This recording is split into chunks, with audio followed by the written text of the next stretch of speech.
ஏசாயா 54 அதிகாரம். பிள்ளை பெறாத மலடியே மகிழ்ந்து பாடு, கற்ப வேதனைப்படாதவளை கம்பீரமாய் பாடி ஆனந்த சத்தமிடு. வாழ்க்கைப்பட்டவளுடைய பிள்ளைகளை பார்க்கிலும் அநாத ஸ்திரீகளினுடைய பிள்ளைகள் அதிகம் என்று கர்த்தர் சொல்லுகிறார். உன் கூடாரத்தின் இடத்தை விசாலமாக்கு, உன் வாசஸ்தலங்களின் திரைகள் விரிவாகட்டும். தடை செய்யாதே, நீளமாக்கி உன் முளைகளை உறுதிப்படுத்து. நீ வலதுபுறத்திலும் இடதுபுறத்திலும் இடங்கொண்டு பெருகுவாய். உன் சந்ததியார் ஜாதிகளை சுதந்திரித்துக் கொண்டு பாழாய் கிடந்த பட்டணங்களை குடியேற்றுவிப்பார்கள். பயப்படாதே, நீ வெட்கப்படுவதில்லை. நாணாதே, நீ லெச்சையடைவதில்லை.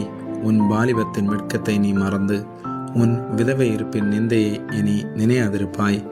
உன் சிருஷ்டிகரே உன் நாயகர், சேனைகளின் கர்த்தர் என்பது அவருடைய நாமம். இஸ்ரவேலின் பரிசுத்தர் உன் மீட்பர்.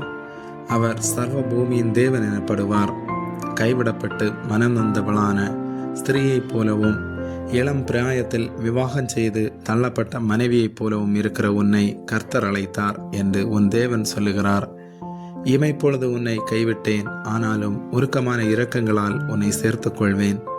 அற்ப காலம் மூண்ட கோபத்தினால் என் முகத்தை இமைப்பொழுது உனக்கு மறைத்தேன், ஆனாலும் நித்திய கிருபையுடன் உனக்கு இறங்குவேன் என்று கர்த்தராகிய உன் மீட்பர் சொல்லுகிறார். இது எனக்கு நோவாவின் காலத்தில் உண்டான வெள்ளம் போல் இருக்கும்.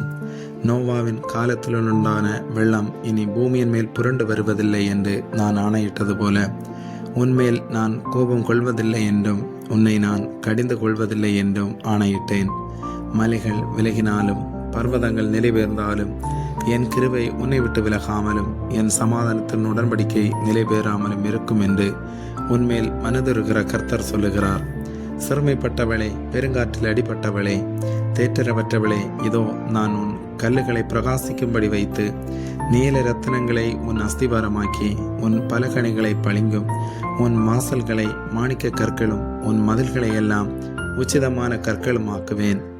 உன் பிள்ளைகள் எல்லோரும் கர்த்தரால் போதிக்கப்பட்டிருப்பார்கள். உன் பிள்ளைகளுடைய சமாதானம் பெரிதாயிருக்கும்.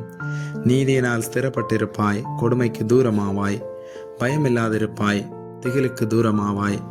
அது உன்னை அணுகுவதில்லை. இதோ உனக்கு விரோதமாய் கூட்டம் கூடினால் அது என்னாலே கூடுகிற கூட்டமல்ல.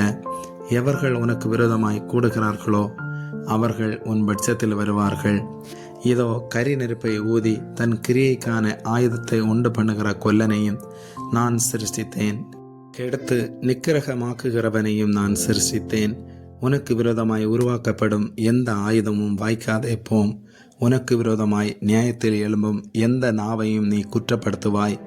இது கர்த்தருடைய ஊழியக்காரரின் சுதந்திரமும் என்னால் உண்டான அவர்களுடைய நீதியுமாய் இருக்கிறது என்று கர்த்தர் சொல்லுகிறார். ஆமேன்.